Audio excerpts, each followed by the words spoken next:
I told y'all. I told y'all. The internet is undefeated. What Katt Williams did, he made the truth trending.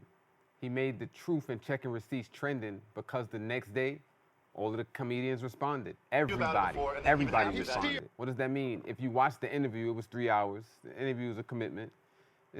You had to be dedicated to watch it. Shout outs to Katt for that. The point is, Katt made the truth trending. Top of the year, spooky times we in. Because top of the year, the truth is trending, and y'all checking receipts. Are you kidding me? The general public is checking receipts, and that's a cool thing to do. That's the funny thing to do now. We're in for a time, because that's what we're doing here in the ethos.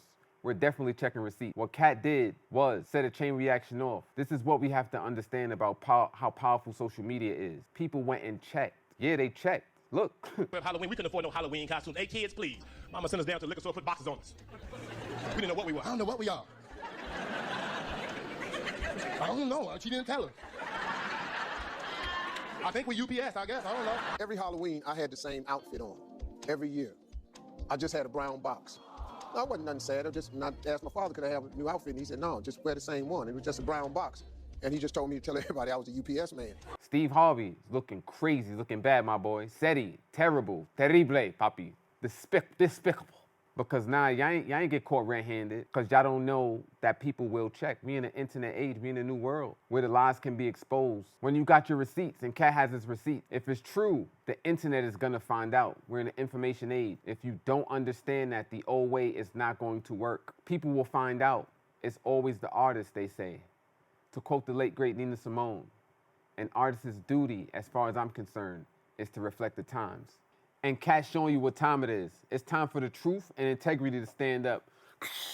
Truth and integrity, please come to the main office. Truth and integrity, please come to the main office.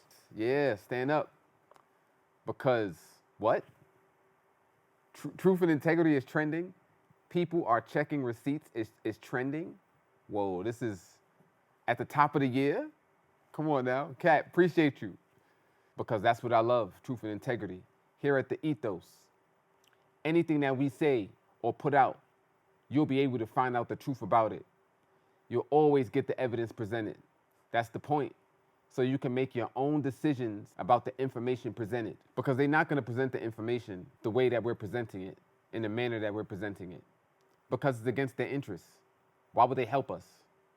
But here in the Ethos, we make it easier for you to help yourself. This part makes me think about one of my favorite segments. Go to this thread, things that piss me off. We the culture.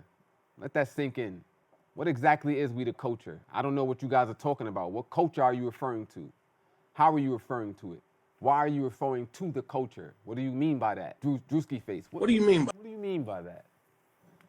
I don't know. That's why I'm asking the question. Because it should piss you off. You see, when you look up these things and you find out about them and you see which perspective they're talking about, when they say we the culture, we're the consumer class, the millennials in America. We are the consumer class. That means that we consume the goods. We're at the bottom as far as income is concerned. So if we're at the bottom and we're the consumer class, who's at the top? The people that own things that we're consuming. They're at the top. That makes sense, right? Okay, why does that matter? Because if we the culture, that means that we're owning being the consumer class. Yeah. Is that how you see yourself? As a consumer? Yeah, I know I buy stuff just like everybody else. Everything costs money. So if everything costs money, why are we the consumer class? Because we don't own anything. Keep that in mind. When they say we the culture and try to make it this cool thing, when it's not really a cool thing to be the consumer class culture. We're the class of people they have to come to in order to sell their things. They have to come dancing, maybe wear some hot tops to get our attention. Or they have to put someone in front of us that looks like us, telling us we the culture. But it's always the artist that will represent the time where the lies are exposed. So what else is a lie? What is the truth? What else you have to check the receipts on? I can assure you over here, we're checking the receipts. And I wouldn't be up here on Bronxnet if I didn't. Why is it important for you to have all the information so you can make a sound decision on your life? We're going to give you some new information on Charles Hoskinson, data mining operation in Ethiopia, major corporations, and the real reason why millennials are quitting, the crazy scientists, and now how they can now say that they're hacking humans, the real threat of cybersecurity on our lives, and the forecast of economic downturn and its global effect. Here in the Ethos. Welcome. Check out these clips. Cyber attacks have come to pass. In 2015, Ted Koppel said cyber war is simply a part of the landscape. now. And in 2016, John McAfee said, a nuclear war cannot approach the level of devastation as a cyber attack. In 2020, A new warning tonight about the scope of a massive cyber attack. Already believed to be the largest cyber attack on our government. software provided by the company SolarWinds, which is widely used by U.S. government and industry, was hacked. In May this year, 2021, a nearly 9,000-kilometer pipeline between Texas and New Jersey, which transports nearly half of the U.S. East Coast fuel supplies, was also hacked. So what are we doing currently? Our system is not only under severe attack or threat of attack. You can consider these last ones a test and not them doing their big one. A nuclear war can't possibly approach that level of devastation. I don't care how bad that war might be. Without electricity, without the capability of heating or cooling your home, the water supply is going to stop in the sense that it requires pumps which are powered by electricity to get that water into the various apartment buildings, into the flats throughout the city. The worst part about that is not merely the fact that there wouldn't be enough drinking water available, but also the fact that you don't have the capability of disposing of human waste. Within the matter of just a few days, that becomes a major crisis. What's really frightening about the possibility of a cyber attack on the power grid is that the experts believe that the power could remain out for months. I think it's all but inevitable that it's going to happen in the next 10 years. You're looking at your phone and you have all of these facilities, but it is the world's greatest spy device, designed as a spy device. That your phone, an iPhone specifically, takes an infrared picture of you with your Face ID every 5-ish seconds, and we looked at it through an infrared camera, and it's pretty wild. Let's show you. Infrared lens on the camera. Boom, there was one. 2. That's so wild. Okay, cover the camera. And on the nation-state level, it's even more horrific because the nation-states have been spending years and literally billions of dollars weaponizing software to the point that almost every developed nation has the ability to press a button and destroy the power grid in any other nation. What we could collectively do about it is start to recognize and educate ourselves on what's going on and what it means for me and for you. This is why crypto, owning your IP, and privacy are the new digital gold, because that's where they get all the information from, big data. That Ben Goertzel, is that his name? The one that you, yes. I was trying to find anything else about it, because I always see him pop up on, like, I don't know why my YouTube thinks I want to see Lex Friedman all the goddamn time, but I saw him pop up and I'm like, that's the guy that went to Africa with Epstein to model child brains? Is that what it was for their Not exactly, but it was something like that. Yeah, he was, Ben Goertzel, very heavily funded by Epstein, involved in a whole lot of stuff, and yeah, involved with some shady stuff in Ethiopia with AI labs that Epstein helped finance. And I can't remember if it's Goertzel directly or a person he's partnered with, Charles Hoskinson, who's involved in this weird sort of like data harvesting program from Ethiopian school children. Nah, y'all heard that? Y'all ain't hear that, right? My man Charles, what you doing with the kids, Charles? What's up? What's going on? I thought you just was talking about freedom and you trying to enslave other people in other countries. And we're not supposed to know about it. This is, no, baby, we know. We know about it. That's what we talking about. That's why y'all here, to come talk about it. Because we got the questions. What's going on in Ethiopia, Charles? What's up? That's what you're doing? You can't be doing that. In the internet age, in the information age, you think nobody was going to find out, or you think they wouldn't care? These two things can't exist. You can't ask for the public's help in one breath and then take advantage of the public in the next breath. That's not how it works. We gonna find out and we gonna pull your receipts like my man Katt William did. Oh, the kids, the children. I believe the children are the future. Lead them well in. Yeah, how that work, Charles? How you advocating on one side, you yelling and complaining about the government is not to be trustworthy and the public trust, and we over here at crypto trying to do this, but then you over on the other side of the world messing with kids, data mining kids, taking advantage of people that y'all still claim don't have running water. Come on, you gotta come talk to us, man. Come down here, get on the couch, defend yourself, man. You was on the plane touching them kids, man. Leave the kids alone, man. The kids is the future. Leave the kids alone. They making algorithms for children so they can market to them, so they can get their minds young. This is real, this is happening. Okay, yeah, it's a shock. Shock is over. They just released this epi list and it needs to be talked about. Public discourse, honest public discourse needs to be happening. We're in the information age, we're in the sharing age, and we aren't sharing information. We aren't having real conversations. Come on, let's cut the nonsense out. What's the point of showing you? It's so you can know, so you can understand how you feel about it. It doesn't matter how you feel about it, that the people you would vote for or put some faith behind are behind. So you can start taking the information as it is. Instead of what matters is how you can use the information and make it benefit you, how it applies to you. And what we're here to do is present some truth and information. This is maybe the most important thing to know about living right now in the 21st century, that we are now hackable animals. Whoa, whoa, whoa, whoa, whoa. What he said? He said hackable animals? He said that humans are now hackable animals because y'all can read the data from our phones. So now y'all know what we feeling and how we feeling and when we feeling it. Get the f out of here. Y'all not tight? That don't bake your grits. For people that don't eat grits eat grits. That doesn't put piss in your Cheerios. How about that? That should piss you off. This guy saying that we're hackable. And how are we hackable now? Because you could read the data. So now you God. Y'all God now. I wonder how that works.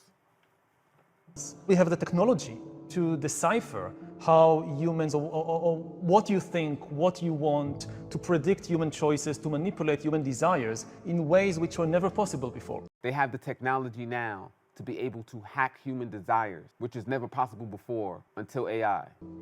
Basically, to hack a human being, you need two things.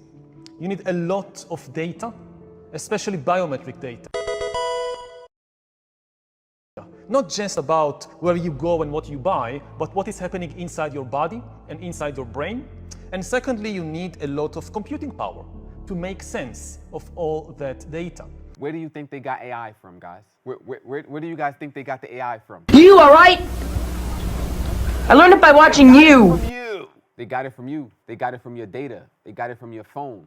Yeah, we already lost that with Julian Assange. Y'all know who that is, right? Now, previously in history, this was never possible. Nobody had enough data and enough computing power to hack human beings. What the KGB couldn't do, corporations and governments today are beginning to be able to do. And this is because of the merger of the revolution in biotech. We are getting better in understanding what's happening inside us, in the body, in the brain. And at the same time, the revolution in infotech, which gives us the computing power necessary. When you put the two together, when infotech merges with biotech, what you get is the ability to create algorithms that understand me better than I understand myself. We haven't seen nothing yet. We are still just at the tip of this revolution. The entire liberal democratic system is built on philosophical ideas we've inherited. Y'all remember John Locke and them? From the 18th century, especially the idea of free will, which underlies the basic mottos of the liberal worldview, like the voter knows best, the customer is always right, beauty is in the eye of the beholder, follow your heart, do what feels good. All these liberal mottos, which are the foundation of our political and economic system, they assume that the ultimate authority is the free choices of individuals. This was okay for the last 2 or 3 centuries, because even though free will was always a myth and not a scientific reality. What are we supposed to sit here and wait for the man? I was a frontliner. I was essential. Essential. Fuck out of here. I was an essential worker. I mattered a couple years ago. Yeah. Just because I didn't want to get that little. You know what I'm talking about? I lost my little gig. Isn't that something? Employees said, I'm out of here. I'm quitting. We've been over-focused on being so customer-centric that we've left our employees behind. Some of the most well-known brands in the world are finding themselves facing a crisis of prioritization. They so over-prioritize customer that employees have said, enough is enough. You may be the most customer-centric company on the planet, but maybe your employees aren't happy. They're saying, I'm driving my delivery truck in 105-degree temperature with no air conditioning so that you can hit your 2-hour delivery commitment. Look at what we're doing by not working. Amazon, Mr. Bezos. Yeah, and on top of that, y'all won't pay us.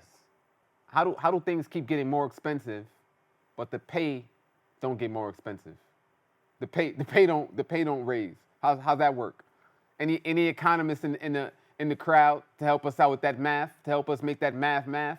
Because that math is definitely not mathing. How they trying to replace us with AI?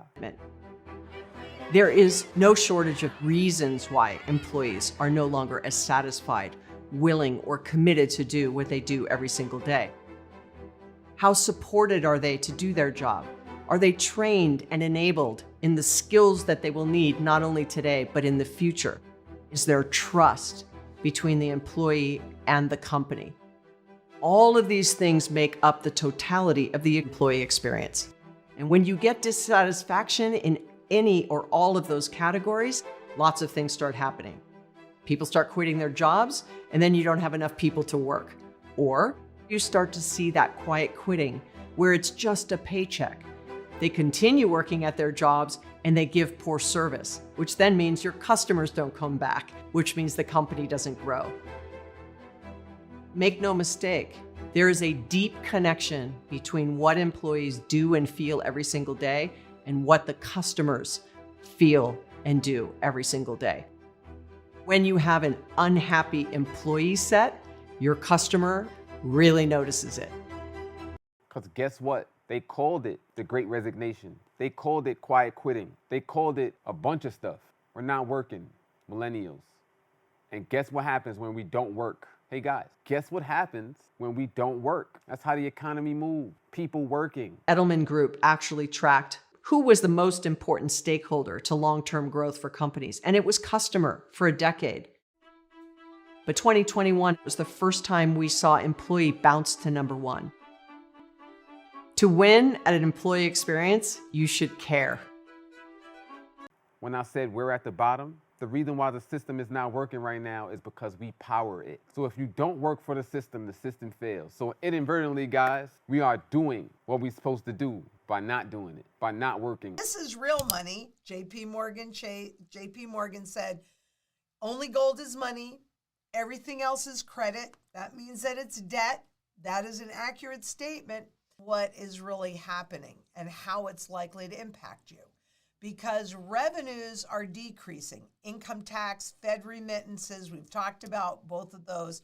Auction proceeds and California tax receipts are all lower. At the same time, increased spending on debt interest rates, Social Security, the FDIC bailouts, which I thought was really interesting since they told us back in March and April and June, don't call this a bailout. It was a bailout because they weren't ready for you yet to know about the bail-ins, Medicare and defense. So all of those spendings have increased while their revenues have decreased. Can you see the problem? Can you see why the fiscal risk is rising? Because Moody's downside risk to the U.S. fiscal strength have increased. What are you waiting for? They want you to rush in and fill this gap in all the treasuries that they want to sell to you because the normal buyers are out or at least severely reduce their purchases. They need you, the public, to buy more debt so they can do more of the same and rob you more. The budget deficit shrank in October because of deferred taxes, but the interest costs climbing due to rising treasury yields is really a problem. And this is for the fiscal year through September, actually, not even October, effectively doubled. U.S. debt interest bill rockets past a cool $1 trillion a year. And keep in mind that the issuance, not just from 2020 as the government was dealing with the pandemic, but all of the debt that has been issued needs to be refinanced. Who's going to buy? That's the question. Who's going to buy the debt? Argentina's going to buy the debt. That's what the president said when he was hugging Zelensky. What's his name? What's the gay president's name? Anybody know? Zelensky? The Ukrainian president? Yeah, my man Argentina said they're gonna buy the debt. They gonna take care of that. You know what I'm talking about? So we ain't gonna go the way as Venezuela. You heard? If you know what I'm talking about, you know what I'm talking about. But we it's gonna happen like that. You know what I'm saying? The dollar's still gonna be strong. You know what I'm talking about? Dollar's still gonna be strong right there. Bow. To be a good shot. Dollar's gonna be strong. You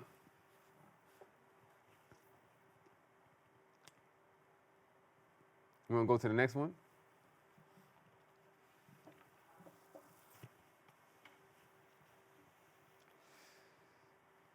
First up, and the click you claim, West Side.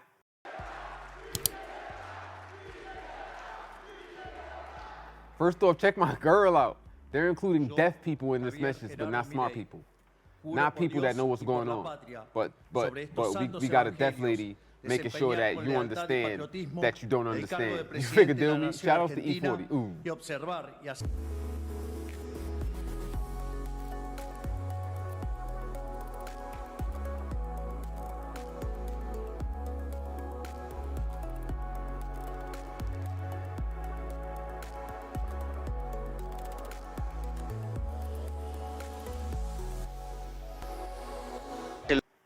Whoa. Was that President Zelensky? Nah, he ain't just give President Zelensky a hug. Get out of here. What he doing over there in Argentina? Getting a tan? I thought there was a war going on. Si un país carece de reputación, como lamentablemente es el caso de Argentina, los empresarios no invertirán hasta que vean el ajuste fiscal, haciendo que el mismo sea recesivo. En tercer lugar, y no por ello menos importante, para hacer gradualismo es necesario que haya financiamiento. Y lamentablemente, tengo que decir, el empleo, los salarios reales, la cantidad de pobres e indigentes. Whoa, y'all seen the guy in the crowd with the dollar? My son had the dollar up there. You think the dollar's gonna fall in America? I don't think so. Not with somebody in the crowd holding the dollar all the way in Argentina. Know what I'm saying? I'm about to go to Argentina and get a chopped cheese, you heard? Fight. That's how we fight. We fight with our wallets. You're going to stay in the system? That's your vote. You're going to buy gold and silver and pull it out of the system? That's my vote. What's your vote? S&P defies Fed pushback in longest win since 21. The markets no longer believe the Fed. It's bets on that Fed pivot next year that sends bond yields sharply lower, but it's having problems getting past a certain point because of all the problems that we've discussed, not just here, but ad nauseum for quite some time. The really important piece of this is that the markets no longer believe the Fed, and confidence is critical. Yeah, trusting a Ponzi scheme is critical. Yo, shout out to Lynette Zhang. Shout out to my man, President Milei. Shout out to Yuri for, shout out to everybody that we just clipped in this joint real quick. Can't do a long drawn out recap because, I ain't gonna lie to y'all, I was messing up, you feel me? I ain't shoot the outro, you know what I'm saying? I got a lot of stuff going on, a little stressed out. Or whatever, you know what I'm saying? But come check out next week. We taking you on a little road trip, you know what I'm talking about? We going to see you, catch us in Switzerland, you heard? We going to Switzerland, you know what I'm talking about? I don't want to say that line that I got for Switzerland because it's a little explicit, but you going to see us in Switzerland, you know what I'm saying? Bronx Nerd going to do big things, you feel me? Come get some more of this knowledge at the ETHOS. We are making sure we bringing y'all the heat. Asking the right questions, putting the right people in front of y'all, the movers and the shakers that think they're gonna move and shake us. They can't even touch us. Millennials be the biggest in the room right now. Low, quiet as kept, you know what I'm talking about? Keep doing what you're doing. You're doing the right thing. Shout outs to us. Later. If you like what you heard, if you need more information, if you want to see more, hear more, or want me to go more in depth about some things, drop a comment, let us know what's going on, because y'all gonna make us better. The more y'all participate, the more we can have a dialogue, the more change can happen. And trust me, change is happening right now. We in one of those moments in history where we're making history right now. So be mindful. You powerful.